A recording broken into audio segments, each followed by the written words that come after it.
Hi, everyone. Welcome to this live transmission.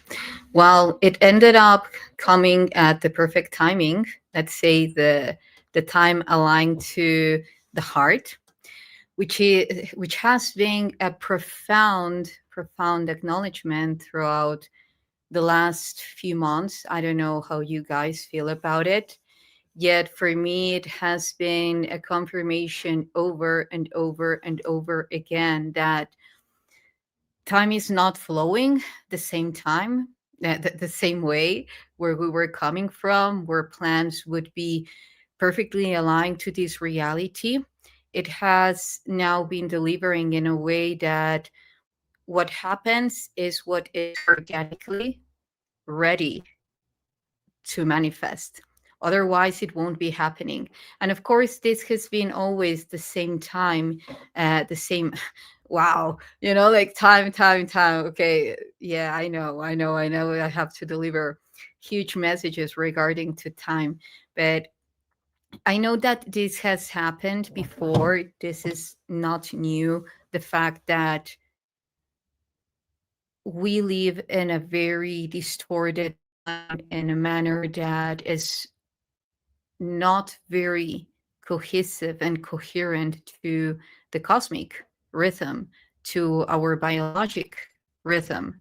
It is actually the other way around. It is bringing dissonance and decoherence to our true and original rhythm.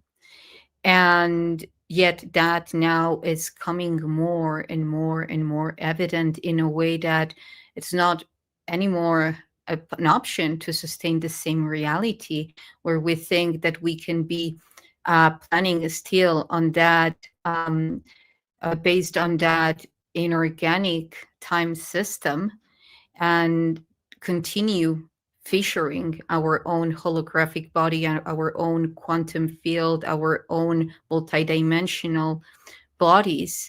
And yeah, so having said this, I just wanted to share this. Hi, everyone. Thank you for your comments. Happy to see you all here.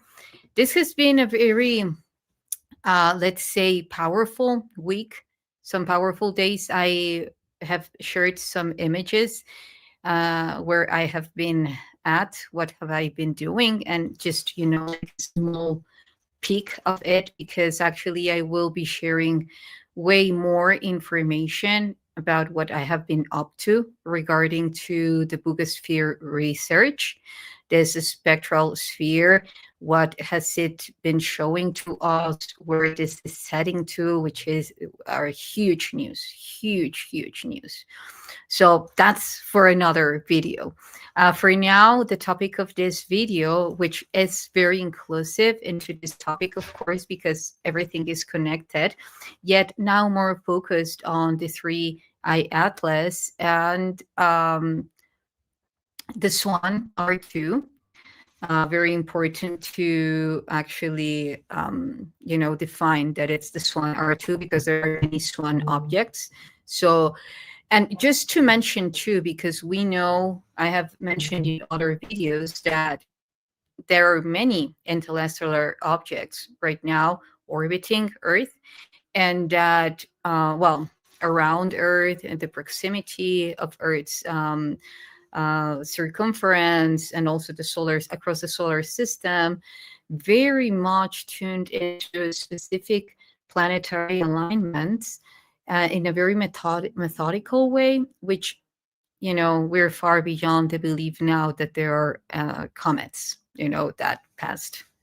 Well, at least for most of us, there is still people that think that they are comets, and it's very respectable. However, us that have a more cohesive awareness of our multidimensional reality, we know that they are other type of objects that are directly and indirectly communicating with us and configuring something very specific right now at this stage of evolution, planetary wise and race wise, including like intergalactic wise, not only our race, because whatever happens to humanity is influencing the whole galactic community. And this is very important. This is one of the messages that I have today for you, whoever is in resonance with the information that I share with, because the more that I come closer to all this technology, this advanced technology, not only from like vision approach or sensorial approach, holographic and so forth, yet with a tangible approach, like for instance with the Boogosphere, the way that they are pointing out to actually to be able to connect with all this technology is not only the rational thinking, it's not only an analytical approach, is very much through the heart. So having said this, related to the vacuum, is now that I named it the collective vacuum. So what am I referring to? Vacuum is a word that I constantly use, you know, as bringing two forces together, generating a torsion. And that torsion is going to create a very specific interconnection in between those two forces, anchoring a unique coordinate that expands as a singularity. And by singularity, I mean this point of encounter that creates wholeness. What a lot of people would consider the void. So why collective vacuum? Because that also, you know, from another connotation would bring you to think that vacuum also is it represents the force of sucking, you know, like as a very same black hole, a cosmic sucking force that is going to shift everything and leave anything behind. Well, let's move aside from that, not leaving everything behind, by actually the process of organic transformation. That is the very same process that we use to generate consciousness. So, this is something that is constantly happening. We use the vacuum dynamics all the time. We are bringing forces together because the nature of our reality is polarized, is through polarization. Positive pole, negative pole coming together. That's the part that was missing. The part that is where they come together, where these forces come together. So, and it's very ironic and actually also very predetermined, because if someone tells us a story that we will be using to educate ourselves as a race and then evolve into all the way into a specific point, then it's very easy for us to comprehend why we haven't been able to fully come together, because they left that part out of the equation, the part of the singularity, where we all come together. So, and that's crucial for the vacuum. So now, the collective vacuum, what I have been reading into, as I was saying, throughout my inner process of remembrance, with the interaction that I have been having with all these advanced technologies like the spectral spheres, as the Buga sphere itself, with other type of connections, with everything that is involved in the 3i Atlas, in the Swan, and also into ancient archives like the Zep Tepi. For the ones that doesn't know, Zep Tepi is the way that ancient Kemet, all the spectrum of ancient Kemet was called, which is um, the before the younger Dryas, let's say after the Ice Age, then Zep Tepi came, and there was like this stage of like a stabilized stage, and then another stage of huge reconfiguration happened, where even in the ancient texts of Egyptian cosmology, as the Egyptian cosmology, not only the Egyptian one, in many other ancient cultures, they talk about this stage where gods leave earth, and then they are separated, earth from heavens. And then there comes another figure, in this case of the ancient Egyptian cosmology, named Shu, comes to separate heaven from earth, to bring order again. So if we translate this at a quantum level, it will show to us that it's talking about the separation of the poles, positive and negative, and that bridge in between these two poles, generating this continuum vortex that will keep separated them to bring back order. Why? Before that, when Zep Tepi it's talking about this space where everything is merged. Heaven and earth are one. Gods are here present. So this would also be very consistent to what the vacuum is. The vacuum is that space where everything is coherently merged. So again, I have been speaking about the vacuum here and there, the important 0-point energy and so forth, not because it's something new, yet because it's something that we are coming to remember, to bring into an awareness and practice it by command, not as something that is organically happening regardless, yet something that we can use in our advantage to actually evolve our emotional body, and not being an automatized response of this reality determining our emotions, how we're going to be reacting to specific events, and then be more aware of how we are meant to deliver throughout and beyond that form of programming that is present in this reality. By means of this, in a reactive way, through fear, through anger, through uncertainty, through sadness. Because again, this is the way that this reality was created, to anchor memory, to harvest energy from us. And beyond going into an approach of good guys and bad guys, because this is part of unity consciousness, as I always say, if we let's think as the vacuum itself. The vacuum is this space where energy emerges from, where life emerges from. We can abstract infinite energy from the vacuum. This is what now it's been trying to achieve, to extract infinite energy from the vacuum.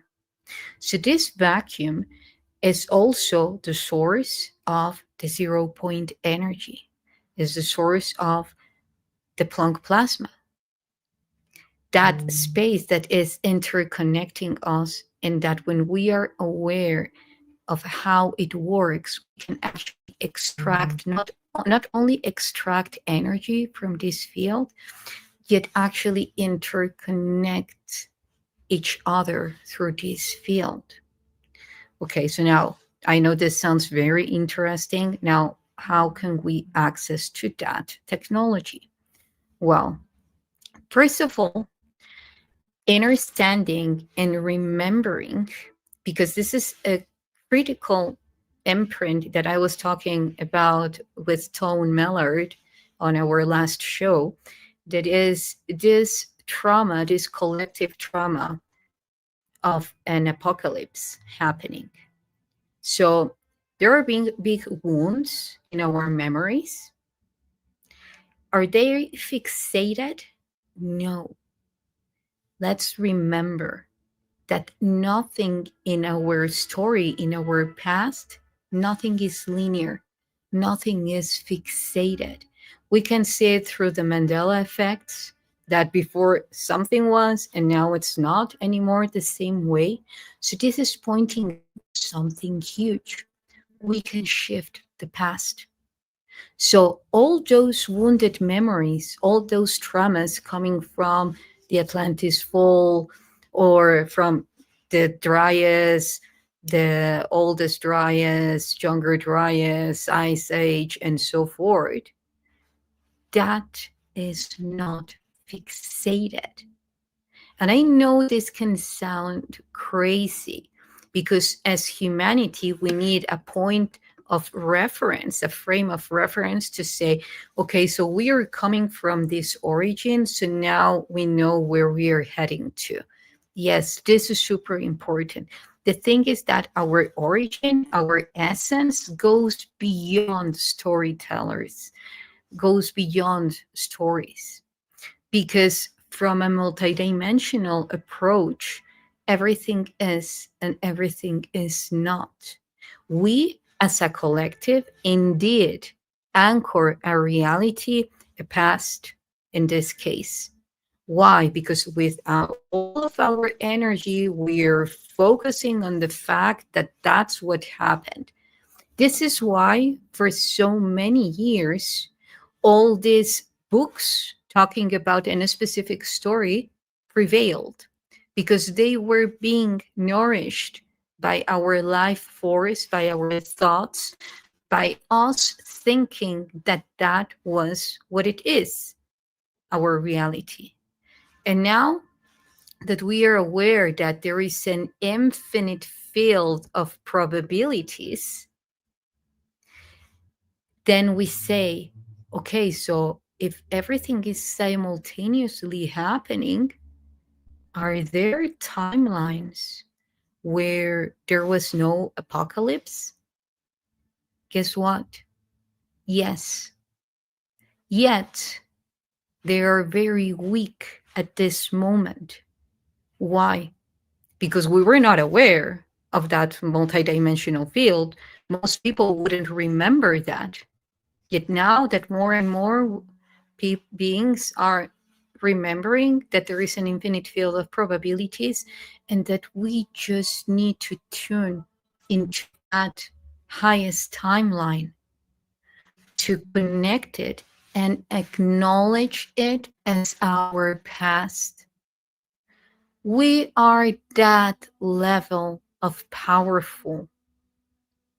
When we come together and we say, okay, so that those apocalyptic wounds, it was our past at some point, because we fed that reality, because that's what it was needed for us to evolve into a higher level of consciousness. Yet it's not fixated. Why am I so sure about this? Let's talk about your life, how you grew up. I have already just given one example, like the Mandela effect. Let's go to another example. Let's say, what about people that shift their their color of their eyes, or that perhaps at some moment they had a mole somewhere and they don't have it anymore. Because again, realities are non-fixated. Our past, where we're coming from, is not, this is why they say our past does not determine who we are, because they are quite accurate. It doesn't, because it's fluctuating. We have the capability to connect with any timeline that we wish to. If we do it individually, it will have a ripple effect in our individual peripheral.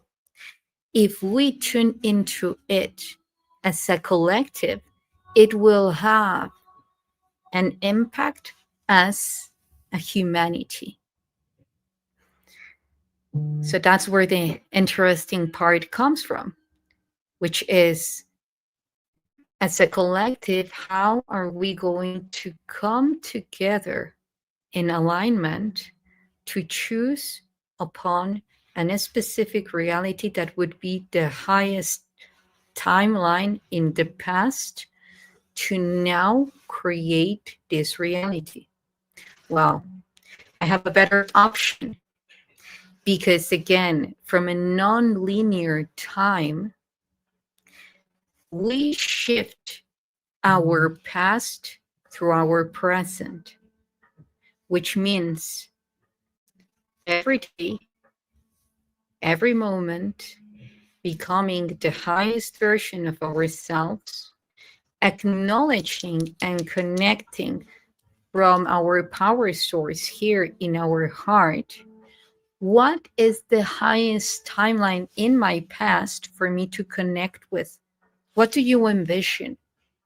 Okay, things weren't up in Atlantis. And then your mind, your rational thinking will be wondering, well, if I shift that, then I don't exist, right? Because why would I be here on Earth then? You know, if Atlantis, the fall didn't happen, then I wouldn't be here. We would be already in spaceships. So how can I explain this to my rational thinking?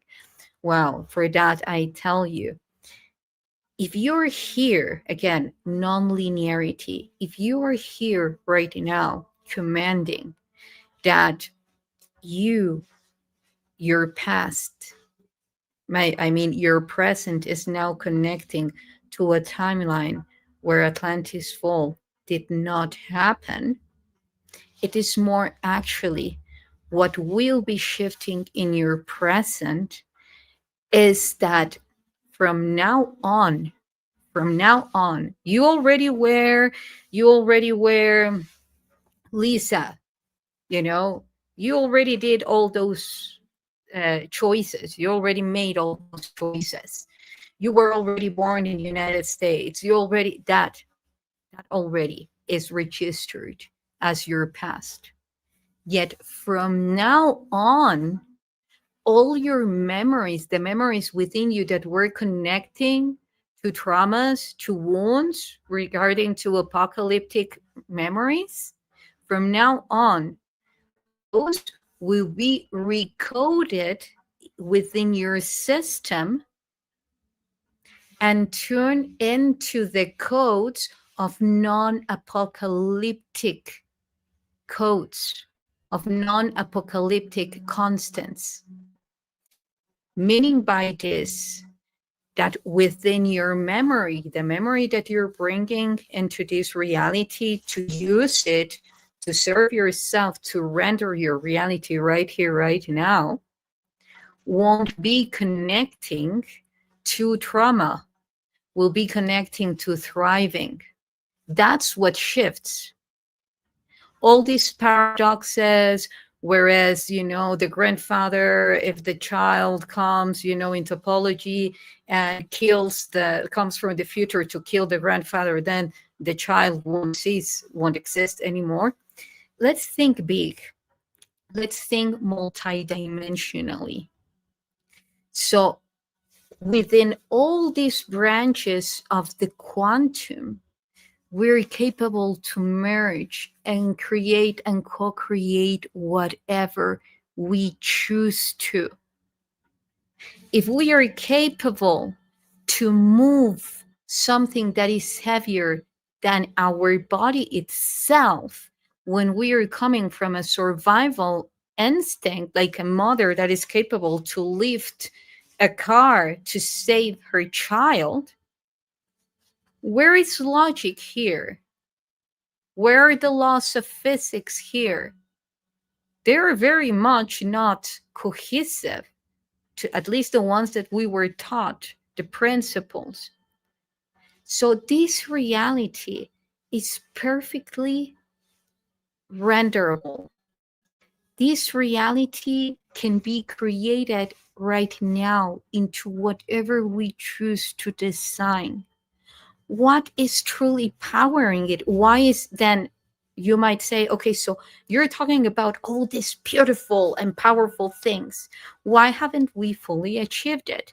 And this is where this other part comes. And this is very much connected to the Zep Tepi. Ever since the axis of the tilt of the Earth, the axis tilt of Earth was deliberately created, ever since that moment, we stopped being aligned to the true north. So now imagine that your whole system is configured to aim to the north, okay? Yet your reality moved, defaced that north. So from your system, every time that you're aiming to the north, your target is there. But the reality was defaced. So you're missing it by 23.6 degrees. So now you take this into practice. You are, I don't know, playing gotcha. And every time that you are pointing out to your friend, and then you are super sure, and even you have like the microscope and, like the zoom in, and it's like, dude, but I was aiming there. Why? I missed by 23.5 degrees. Let's be very specific. What happened? Oh, then they say, oh, it needed to be recalibrated. The lens wasn't calibrated. That's why you missed. So this is a way to say that we need to be recalibrated. Our heart needs to be recalibrated to the true north. Because all of our reality, cosmically speaking, is being rendered to a very specific north of origin. But our body was decalibrated at the moment of the collapse of the something with the earth creating the axis tilt. That moved everything. And then that fractally translated into our heart. Because if we speak in whole of fractal terms, we will know scientifically that a cosmic projection or manifestation is a micro or meso projection of our biology or at a molecular level. So in the case of our biology, our heart is misaligned in most of the humans by 23.5 degrees, being inclined to the left, which is also the feminine aspect. So here comes something super, super important. Okay, let's remember trauma, wounds, decalibration, and the Earth's axis tilt and our heart's axis tilt. Okay, let's have those 5 constants very present now. So what happens next is that throughout that axis tilt being generated, a huge trauma, a huge wound is anchored. How? Through one of the hugest apocalypses on Earth. Because when the moon came, an apocalypse happened. The magnetic field of the Earth shifted. There was motion. There was water coming through. There was a lot also of solar behavior going on in a different way. So now putting all of this together, because you will say, "Ooh, this is ringing a bell to me," like we're having a lot of these things right now. Not to worry. Let's remember, we live in a multidimensional reality. We're capable to render whatever we choose to. And even together, we're super powerful. So now what? Okay, so this this collapse happened. The Earth's axis tilt was generated, and then us, or humans, or the beings here on Earth, uh, progressively started being born with an axis tilt in the hearts of the beings that started after that event being born on Earth. Why? Because again, fractally speaking, graphically speaking, everything tends to repeat at different scales. In this case, the heart to the Earth's axis tilt, or the Earth's heart. Okay, so now, next. If we say that this inclination went all the way to the heart, to the feminine side, and that the moon came in, and that the feminine is related to the heart, and that the collapse in between, and the collapse, the fall of Atlantis happened because there was a lot of focus on the science and very little focus on the heart, on the nature of the heart. Well, we see how everything starts to get very connected, very entangled. Okay, so now, when we talk about, okay, this heart being inclined to our feminine side, linearly speaking, because guys, this was designed in such a sublime way that if we speak linearly, the universe, the feedback coming from the universe will be linear. Believe me, even if it's not. Why? Because it's showing to us what we want to see or what we are choosing to see. So if we talk in linear terms, okay, so this side, which is my feminine side, is very much connected to the weight of that axis tilt. And even in I have mentioned this, many of these things, that even in the temple of Abydos, which is the Osiris temple representing the divine masculine, there is Isis trying to put back the pillar, Osiris pillar, the diet, in place, which is aligned to the true north. And now, so this, what will happen next? If we realigned our heart to the true north, energetically speaking, giving the command day by day, knowing it, feeling it, being thankful for it, using our plasma body to bring in our heart to the center, bring in our heart to the center, bring in our heart to the center. I mean, this has already begun in kids that are being born with their heart centered. So this is highly visible. Even shifting our blood, I can prove it to you scientifically speaking. Coming from Rh positive to Rh negative is possible to weaken your your D antigen. It's highly possible. You just need to drink the correct water, structured water, as it's commonly known, which is the fourth state of water. But anyway, that's another topic. So, bottom line, if you give the command of your heart to realign, then we will understand, okay, so why is there so much weight on the feminine energy? I'm not talking about women.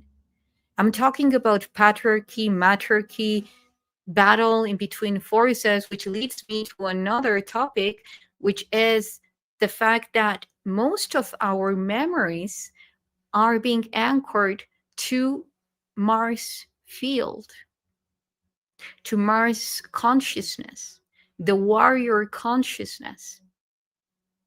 Because every planet that is coming closer to the sun, one represents the past, linearly speaking, and one represents the future, represents what we shall learn from, and what, like, what generates our wisdom, and the epitome of our wisdom, where we are heading to, in this case Venus. Why are there so many depictions of ancient artifacts with Venus? Because it's showing to us where we shall be heading to. If we tune into Venusians, we will see that they are very much into love. They are very much into heart vortex expansion, wholeness, and so forth. Even these very advanced avatars like Quetzalcoatl, they are connected to Venus. They say that they came from Venus. I won't go into that because, again, that's another topic, just bringing it up. But I'm trying to, okay, so, well, I will read later into your messages. Thank you, everyone. Okay, I think this will be easier. Yeah. Okay, so yeah, thank you for all your comments. If there are any questions, or I will be also commenting on that. So, bottom line now, well, not the bottom yet. We're still getting there. We're getting there. So now, when we say that, okay, we're restoring our heart to the true north, that's very highly possible, and that even at some point you will get an x-ray and the doctor will come and tell you, "Oh, how did you center your heart?" Because if people that get cured from a terminal disease in 1 week and doctors cannot find an answer, a logical answer to that, well, how much is different that of the heart? Because again, this is a holographic reality. We can render whatever we choose upon. The important thing is to do it from our heart vortex, to learn this time based on the past, linearly speaking, that we have been routed to as a collective, which is the apocalyptic stages, the traumas, and so forth. So now, okay, collapse of a celestial body into Earth, axis tilt being generated, reflecting in our heart axis tilt, more weight to the feminine side in a linear form of speaking. By means of this, if we start to acknowledge that this is also our feminine and this is our masculine, we are speaking in non-linear terms anymore. We're talking about the potential force merging, like expanding, imploding, expanding, and vice versa with the masculine kinetic and potential energies coming together through this toroidal field. Then we say, okay, wow. So now it's even easier to even it, to bring it, to restore it to its origin, to its point of origin. And now also nonlinear. Okay, so this side, where do you think we got the linear expression of feminine and masculine? What celestial body shows half of it? The moon. So that's also a program that I was anchored through the moon. Along with that, that's the feminine. If we are saying, and I have said this in other videos, that the moon is artificial, then are we saying that the feminine is artificial? The feminine energy is artificial? Okay, now it makes more sense where we're coming from as a society. Okay, so now I see why there is so much entanglement of artificial things to the feminine energy in a distorted way. Okay, so now how we can come back to the pure nature of it, to its origin. Again, the heart, realigning the heart to its true north.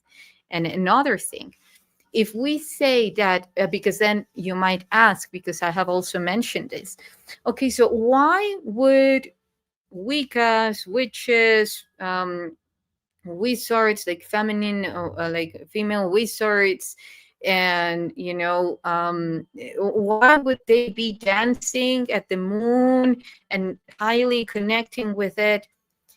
Because they were trying to restore the predisposition and the condition of the primordial feminine attached to those anchors on the moon. They were not afraid of it. They were mastering it.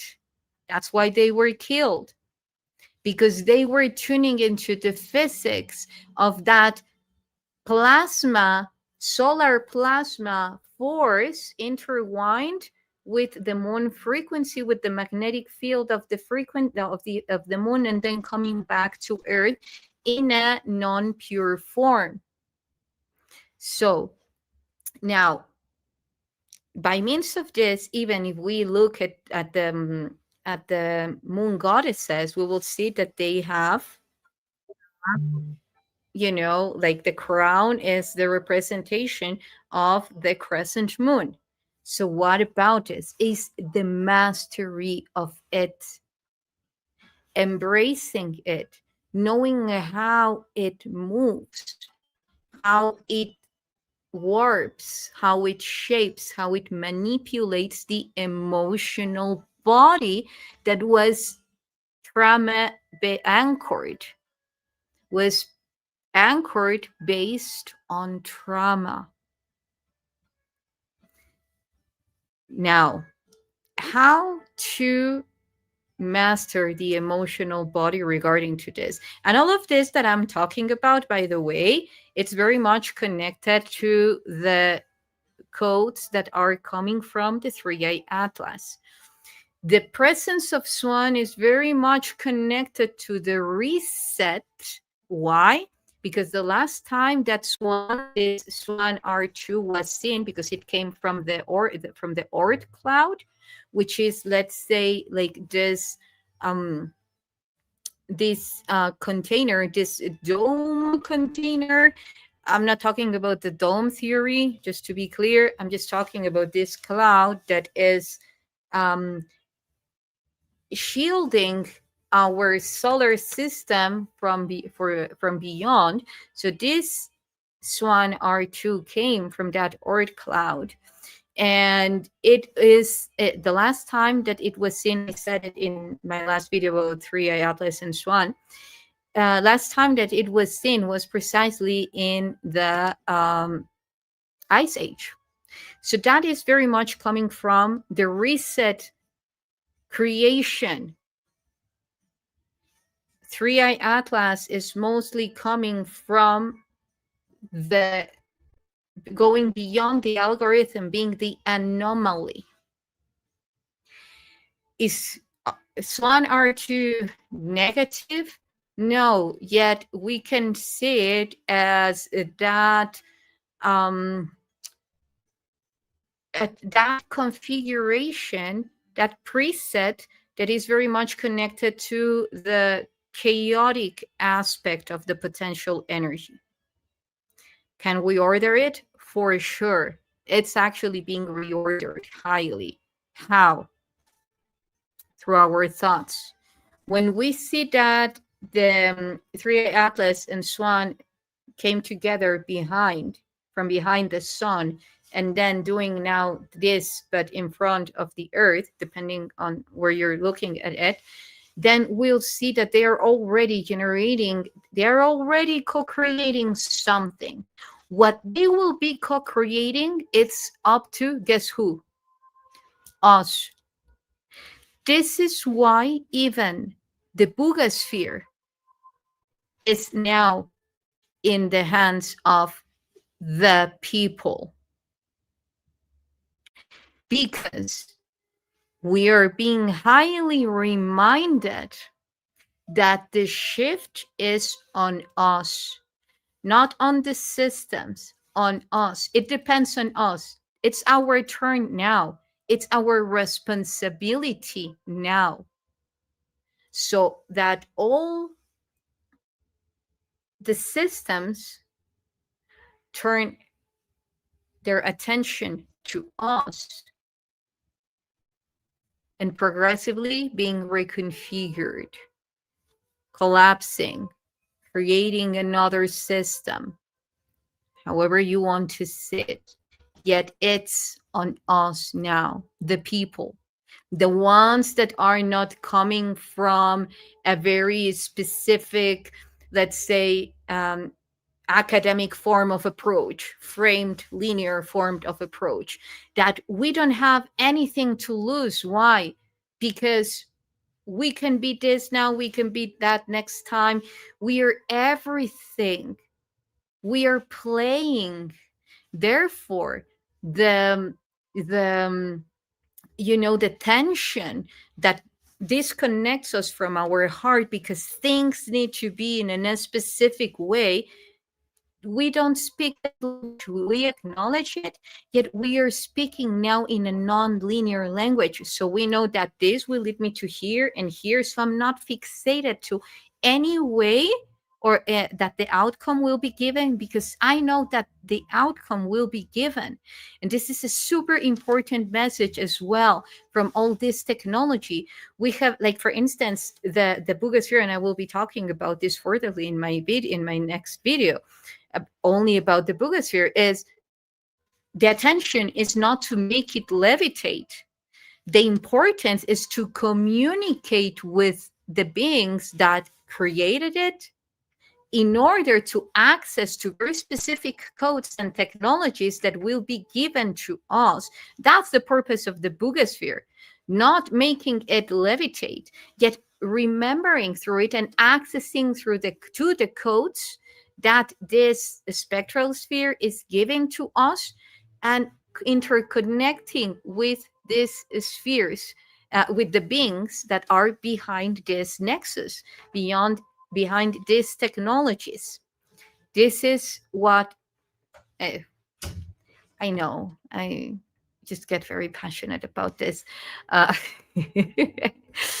yeah, but anyway, so yeah, I will be talking about that in my next video, because actually they are waiting for us to communicate with them.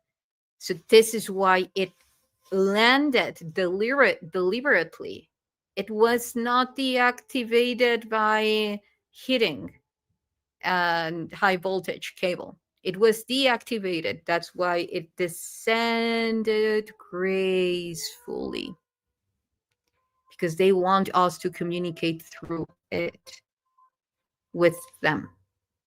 And that's what we're doing. Again, I will be talking more about that in my next video. Exciting. So, well, Yeah, loving you all as well. Thank you for all this. So this but wouldn't the world was going to end per se. Yeah, we have been shifting timelines over and over again. Yet, if we don't fully detach from that trauma, collective trauma, linking us to what happened in the past, again, how we can do it is remembering that past is non-fixated. We can choose upon any spatiotemporal constant to what past are we being routed to. We don't need to come into an agreement, but that will take us to the new forms of councils, where we all are agreeing upon something. But when you're talking about thousands and thousands and thousand millions of beings, or let's say thousands, then that's kind of because you just need, this is super important, you just need 20% mass of 100% of a mass to shift a reality. By means of this, you just need 20% of an egregor to shift it to another egregor, of a population to shift a whole reality. So remember, beyond that, which is also a possibility, it's more about going deep within and doing the inner grid work oneself. Okay, so what timeline are we connected on? Regardless of the details, non-apocalyptic ones. Okay, yes, check. Then guess what? The simulation program that is automatically going into a reset mode won't happen. Why? Because we are not fitting that reality anymore. We're disconnecting from it. And this is another thing that the power of detachment, because in terms of physics, of quantum physics, unified physics, detachment is non-localizing. So, okay, a way to say it. We are embracing our multidimensionality. We're not fixated to a body, to a physical body. We know that as I am speaking to you guys now, my consciousness is actually now connected to the beings that created the nexus of the source code of the bridge that goes beyond this matrix, which is very much connected to the Boogosphere code, which is the omnivision key. Not because I say so, because it will be proven so very nearby before 2030. And now, so if we say that the trauma of that celestial body hitting to the earth, creating the axis tilt, then the heart's axis tilt anchored the trauma-based reality, where do you think that was anchored? Yes, on the potential force, on the feminine force.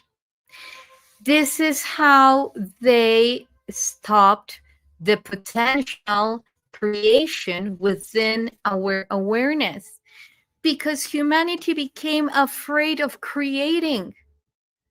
Because with the potential force is that we are capable to create, but humanity was too afraid to create because it messed it up, because things happened, because trauma happened. So better you choose.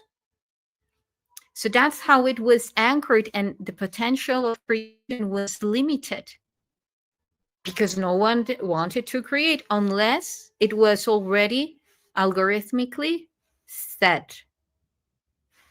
And this is how we define an organic consciousness from a non-organic consciousness, because this reality was algorithmically created based on probabilities that if you do this and this and this for a specific amount of loops, it's very much likely that you will end up doing that again. And that's how we became automatized. So when we are the anomaly, when we go beyond the algorithm, we are creating a different pattern, enlightening a different neuronal pathway. Okay, so then what's going to happen? Whatever we choose, you just need to embrace the fear, you go beyond it, forgive you for the past, acknowledging that detaching from that past is just information, just information. You just need to tune into another information, another spatiotemporal constant. This might sound kind of emotionless and actually very not much connected to the heart, but it's actually the epitome of the heart manifestation. Why? Because it's simple, it's detached, it's free, it's connected to source thought, to source creation, because source is not attached to outcomes. Why would we? Again, because the linear form of configuration within this algorithmic simulation of binary encoding. Is it good? Is it bad? Binary. So what kind of codes are then we connecting to? Trine codes. Yes, no, perhaps. Or even perhaps both. Yes, no, both. And from this both is that another reality emerges from. Again, we need yes, we need no, but we are both, yet we are both. And that's the trine algorithm that we see in all ancient artifacts. This famous trinity that has the I and the inside at the in the middle, because it's that program that circulates around this solution of reality. It's the black hole, or it's the Ark of the Covenant, is the first form of program of this reality, and that then we go back to the origin, to the hyperspace. So now what?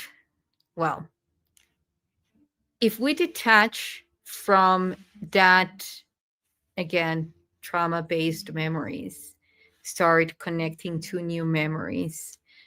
Now, what about the feminine? What will be happening to this feminine? Okay, so now first, in a linear form again, first seeing the feminine as well as the potential, restoring the power in the potential, not being afraid of our power. We don't mess it up. Perhaps in some spatiotemporal constants, yes, we do. As well as in other spatiotemporal constants, we don't even are humans. We don't even come to be humans. So it's information, just information.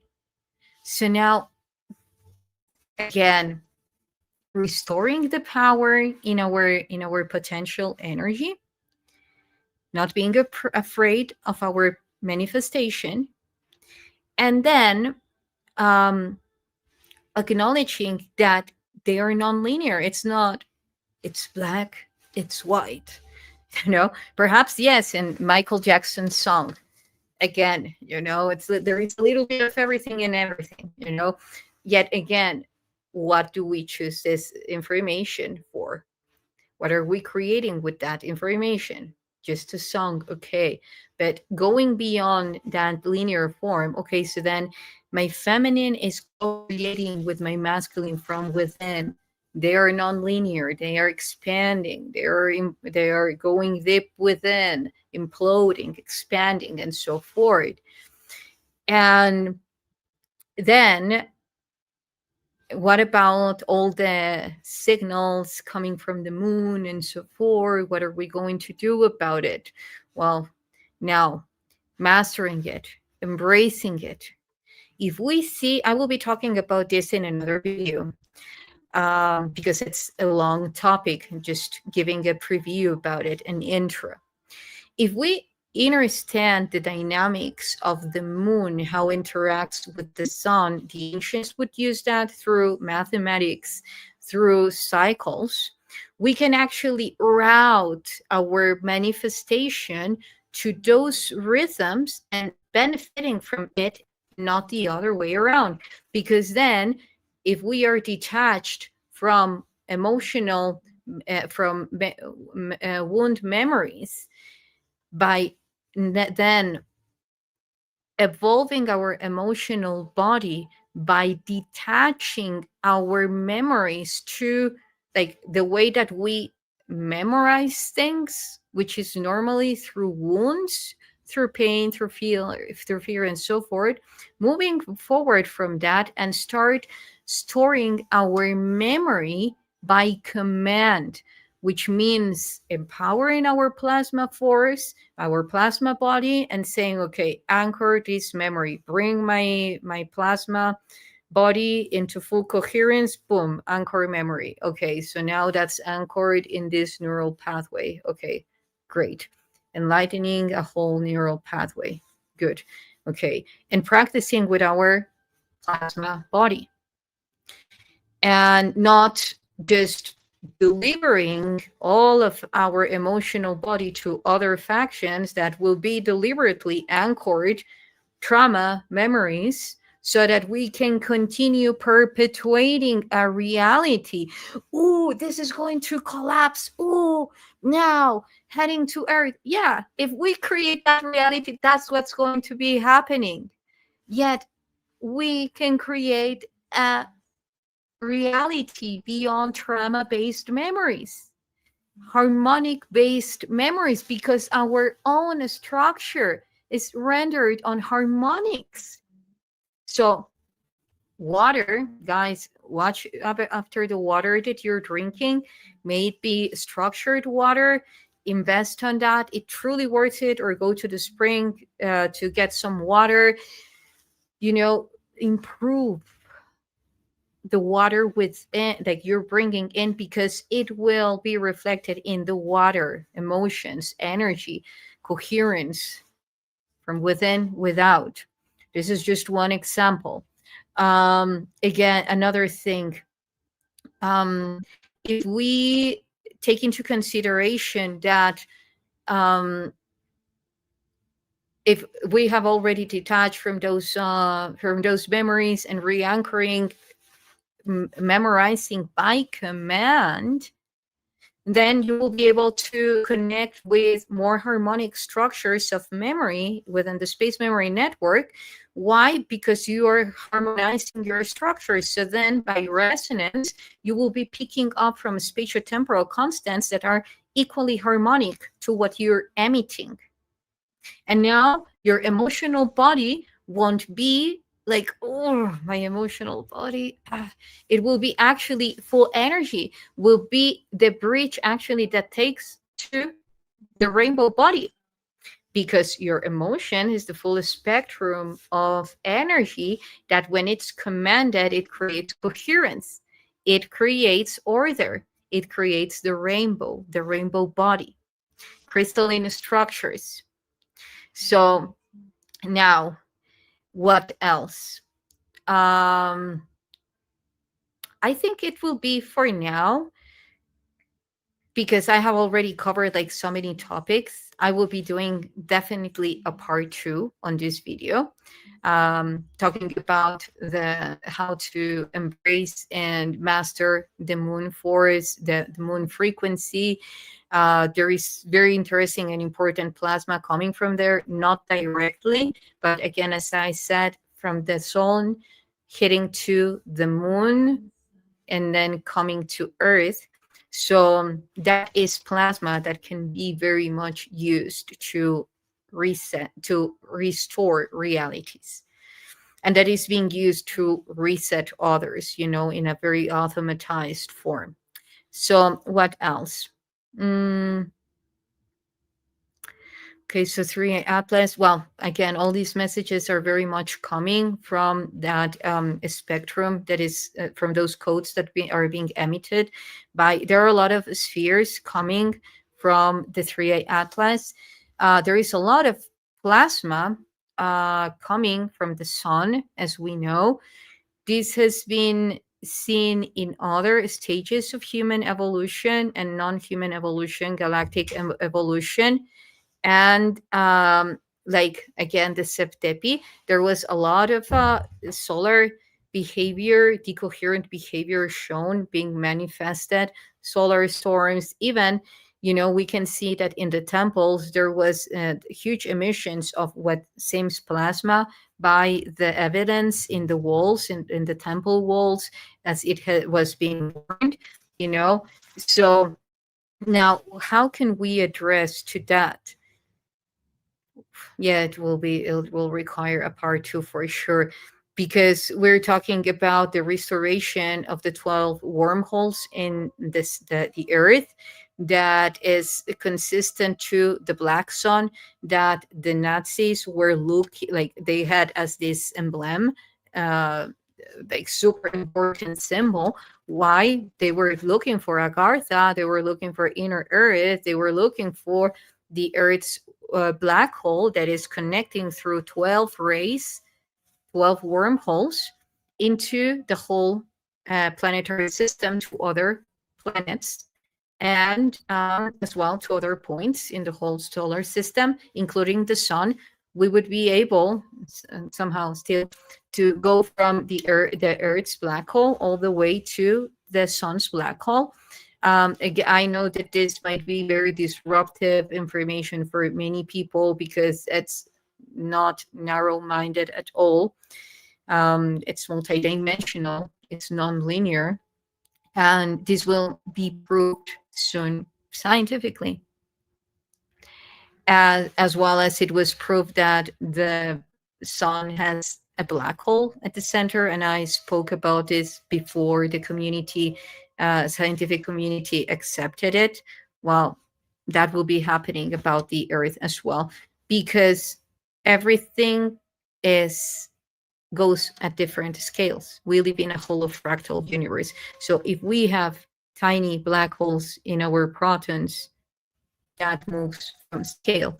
And I have, if you want to know more about this, I have spoken about this in other videos. The nature of the black hole tech, which is none at all what has been shown to us. This is why it was shown in that way, so that we would be afraid of it and leave it out of our reality, just as something, very cosmic, very spooky. And it's actually very inherent to our nature, to our cosmic nature. So that, and for now, what I would say is that with all these solar storms, this solar outbursts, all of this that is happening, I suggest, well, I just say what I do.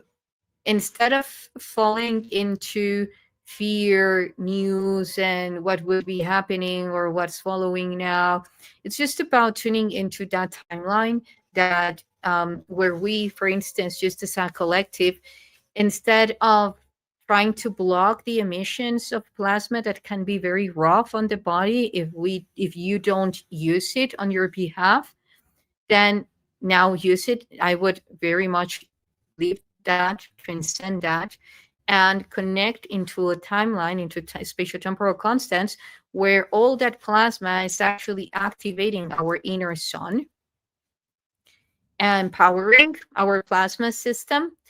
Even was going to, yeah, because I have to wrap it up, guys, but I will next week be doing the part two of this, because we even see it in the like in, again, ancient Egyptian cosmology. They talk about the Zep Tepi, and then here comes Sekhmet, which is the lioness female as solar neteru, nature, and comes and feeds from the human, like not feeds from her, but kills them, and there is blood everywhere and so forth. It's plasma. Blood is plasma. So it was the sun, solar force emission coming to humans and sprinkling all these plasma, blood plasma, that we can actually integrate and activate within our own DNA. So we can access to all those archives, to all that solar information by giving ourselves, like solar baths.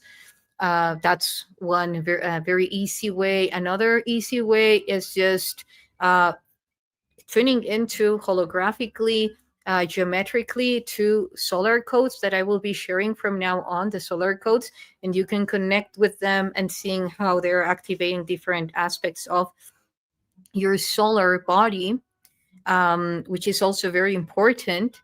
It's a very important transmission because then we are acknowledging ourselves as the axis of this system. And what else? And therefore accessing to what before would be called titles of Ra and so forth, which is the solar title, because we are solar beings. And again, it's not like making the moon as a bad body, celestial body. It's just about understanding that each one is playing a role, and that it's very important to use them both, because it's reflecting as a universe a feedback we require to render our reality as a wholeness, in order to move into the next stage. We can use it to manifest big time, the moon, big time. We just need to know to command it and know it to command our emotions, because again, as I said, it's about evolving the emotional body, the memory, the gravitational memory that is very much anchored through the trauma based, and now it's being restored to the harmonic based, and that's super connected to the water, because the organic nature of our water works, guess through what? Triplets of triplets, trine code, not binary, trine code. So by restoring the structured molecular of water within our own water, it is enabling us to create more coherent connections through our plasma body to the space memory network, through the sun, and so forth. So, are there more things happening to the sun? Yes. Is it the first time? No, it's not the first time. This happened as well, just recorded, the Zep Tepi. Are we then going into a loop, a cycle? It depends on us. If we take that, grant that as our past, it will, because this reality was designed to loop automatically, algorithmically. We need to be the anomaly that goes beyond the algorithm.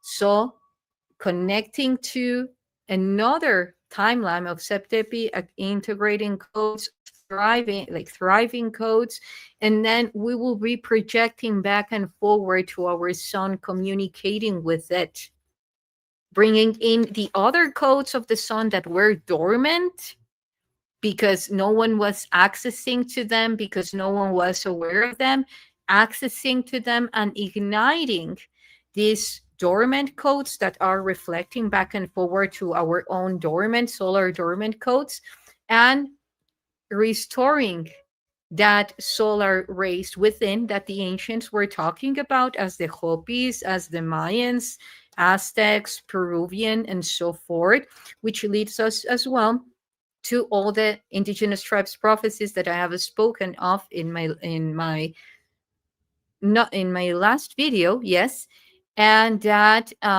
will give us the path, the bridge. We will be rendering it to the new stage of human evolution.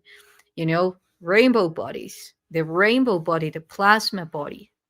They even talk about spheres. Is it the same time, the first time that spheres come to Earth? No, they have always been here. The difference is, at least in this reality that I'm experiencing, that one was received by the people. Many have been received, reverse engineered already, yes. But now the people has it. That's a huge difference. What are we going to do with that technology? Just reverse engineer it? No. We are also going to start more advanced communication protocols, bringing in more codes that empower and restore the bridge in between this matrix and the primordial one.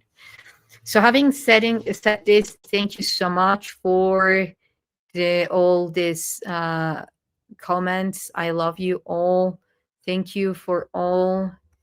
And yeah. Okay.